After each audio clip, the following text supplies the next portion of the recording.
Today I will show you some easy upcycle DIYs for festival season. In this video I will show you how I transformed some pieces that I thrifted last year for Wicked Woods. And I promise that you can pull all of these upcycles off even as a beginner.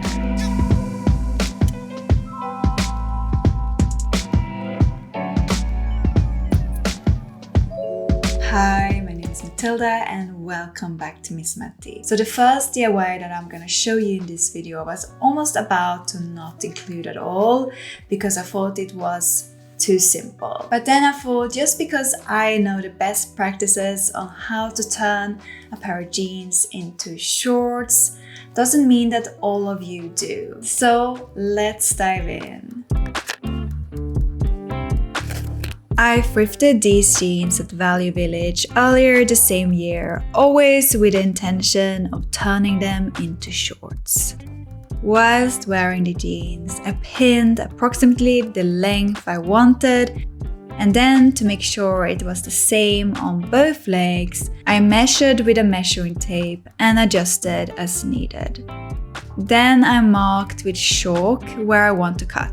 When cutting your jeans into shorts, you want to cut slightly on an angle and have the shorts slightly shorter at the side seams than on the inseam.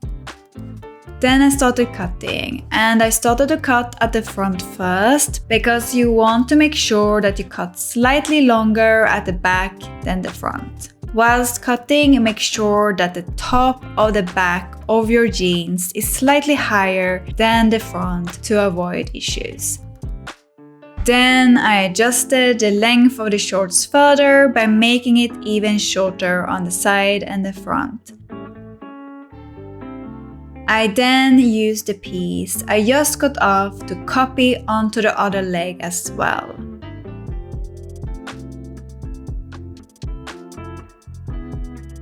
After that, I stitched with matching thread around 1.5 cm from the edge. How far away from the edge that you decide to stitch depends on how much you want to fray your shorts. If you are not sure, you can skip this step until your shorts have frayed to a length you like, and then stitch them to prevent further fraying. And then I fray the shorts off camera in the car on the way to the festival. Nothing like a last minute DIY or 2 or 3 or more. Anyway, this is how I did it.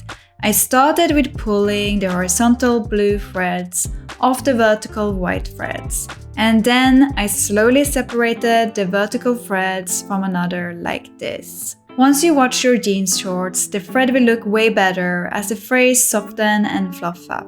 Sadly, I didn't have time for that before I went, but I do recommend doing the fraying in the car like me or in the front of the TV as it does take time. Cut off any threads that look too long for your liking, or just leave them if you want a more uneven finish. And this is how my jeans shorts turned out.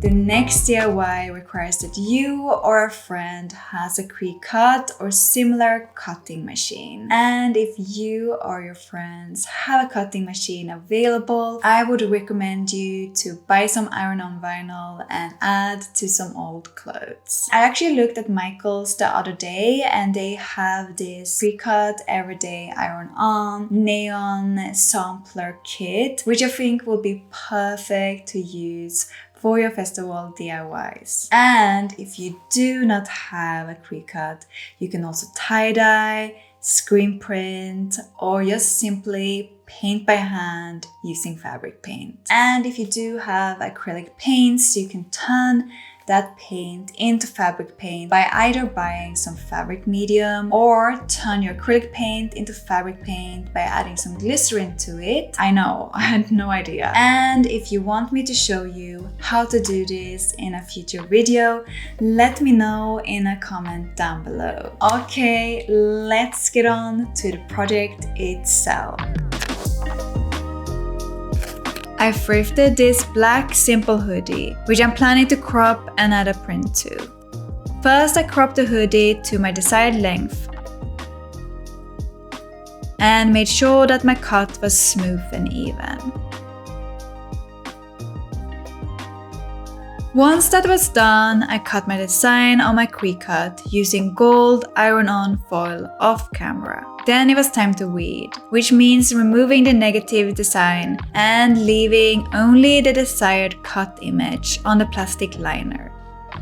I used the weeder from the Cricut toolkit, but if you don't have one, a tweezer or similar works just as well. I bought this design on Etsy and then got the shiny symbol for the year-red tiger, not the animal, and the flowers from Cricut Access. This is because I'm born in the year of the tiger, and at the time of filming and attending this festival, it was also the year of the tiger.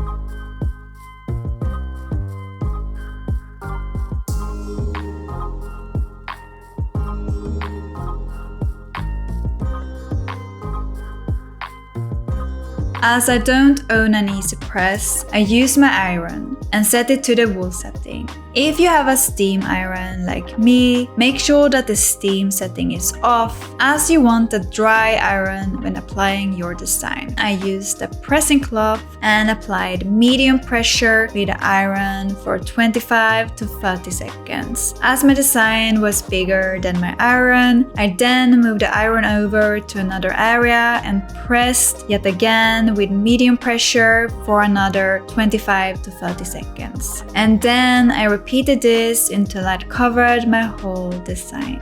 I'm not showing it in this video, but I also like to iron on the back of the design just to make sure that the iron-on foil or vinyl is fully attached. Once the liner had cooled down completely, I slowly peeled the liner off.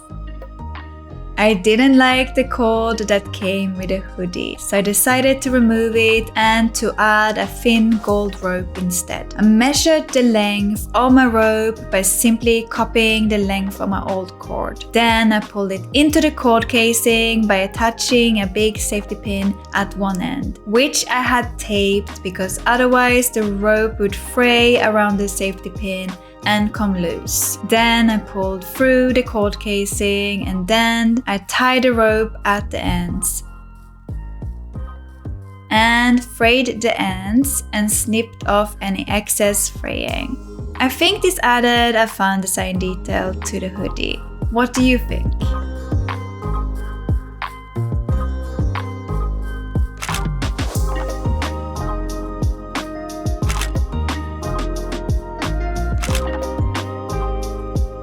The next video that I will put up will be a way more in-depth video on how to put together the ultimate festival and rave wardrobe using what you already have, what to buy new, and what to thrift. If you're not already subscribed and you don't want to miss that video, hit that subscribe button and hit the notification bell so you will not miss once that video is up. Let's move on to the next DIYs, which are mainly just 2 alterations. The first alteration that I'm gonna do is this really weirdly designed Fashion Nova jumpsuit that I thrifted, still with the tags on. Honestly, the quality of the fabric is definitely questionable and the fit is so weird that I am really wondering who Fashion Nova even is making clothes for. I am already quite tall, I'm 5'9", and generally when it comes to jumpsuits, they are always too short for me. I got a size small and it's just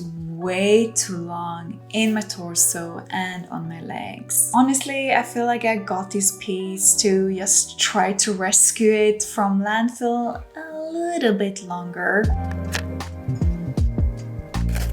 First, I removed the top of the jumpsuit from the front piece that held it together with the pants, as I had to shorten this. I marked where I will shorten to with a pin, and then I gathered the front piece before pinning it together with the top part.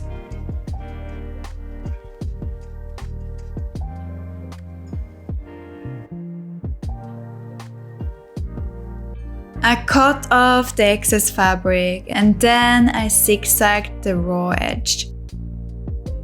I also needed to shorten the straps, which I folded down a bit. pinned and stitched in place. Then it was time to hem the pants leg. When I tried the jumpsuit on earlier, I pinned and folded up the excess length, which I decided to cut with a 1.5 cm seam allowance. I then hemmed the pants using a twin needle, and if you want tips on how to do this on stretchy fabric without puckering, check out my video how to hem just knits on a regular sewing machine. Then I repeated the same process on the other leg, and this is how the hem turned out. Much better fit, right? However, I'm thinking of maybe turning this jumpsuit into pants, but we will see. Just the thought of sewing in this material makes me shudder, to be honest. I got a silver iridescent fanny pack that had way too long straps to fit me even on the smallest setting. So I had to shorten the strap so that the fanny pack would not fall off. Off camera, I removed the seam near the metal strap adjuster and pulled the strap as much as I needed to make it fit me better. I pinned the strap in place and stitched the strap around 1.5 cm away from the hardware. To make sure it was securely attached, I stitched a second time. Then I cut off the excess strap, and to make sure that it didn't fray, I used fray check at the edge. You can also burn the edge with a lighter, but I didn't have one on hand. I also had a complete DIY fail. If you followed me for a while, you know I love earrings. And of course, I wanted to make some fun earrings to bring with me to the festival. I found some blacklight neon paints, and I was really excited to try to paint with them on some earrings. I had these old Union Jack earrings, as well as I had thrifted these plastic tortoise earrings, and to make sure that the paint would stick to the earrings, I first spray painted them with this plastic primer, and then I tried to paint my earrings with this blacklight paint, and it looked terrible because the paint was not very covering at all. I think we will have to redo this DIY this year and paint with a more covering paint before painting with the blacklight paint. When I painted my festival umbrella, I discovered that some of the neon colors from the dollar store actually did light up in UV. So I think I'm gonna get some of those and then use that as a base coat and paint the first layer with them. And then for my second and maybe third layer, I will paint with the blacklight paint. Luckily, once I arrived at Wicked Woods, I found a vendor who sold some really cute earrings. So it wasn't the end of the world after all, but still, who likes a DIY fail? So the next DIY that I will show you, I did for my husband. It was a really urgent request on his behalf, and as such, I had to put aside my last 2 projects and help him out. The 2 DIYs that I had to put aside were this sweater upcycle from this blue knitted sweater, as well as a hoodie dress upcycled from 2 sweatshirts. If you want more festival DIY videos from me, let me know in a comment down below. I really need some motivation to finish these 2 UFOs, as well as fixing my DIY earring fail. But let's get back to the DIY that I did for my husband, which is to paint a pair of thrifted boots gold. My husband thrifted these boots, which we cleaned off camera. We also covered anything we didn't want to paint on the boots with painter's tape and protected my desk with a protective plastic sheet. I put on gloves and using acetone, the stuff that you buy at the hardware store, not the type to remove nail varnish. I removed the finished layer by wiping down the boots. We had asked a friend to get us some gold leather paint, but she accidentally got gold glitter leather paint, which I don't blame her for because I didn't notice either until I was about to paint the boots. Luckily, I had some gold acrylic paint, which I then mixed together with the glitter leather paint. Then I painted most of the boots using a sponge brush, and for small details and edges I used a small paintbrush. It was really fun painting the boot, and I got inspired to paint more thrifted shoes, despite the fact that I struggled to find shoes that fit me secondhand. Anyway, I think it's a great way to get some fun and comfortable festival shoes without breaking the bank.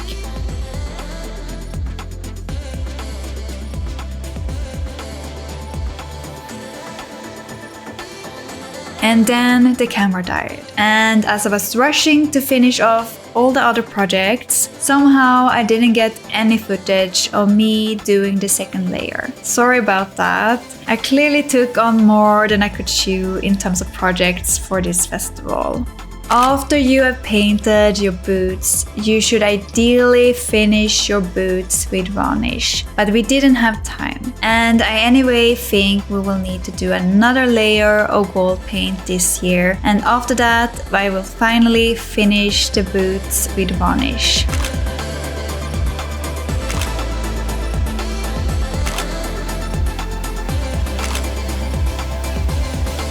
I really hope you got some inspiration for your own festival DIYs, and also let me know what you're planning to upcycle this festival season, and until next time, bye!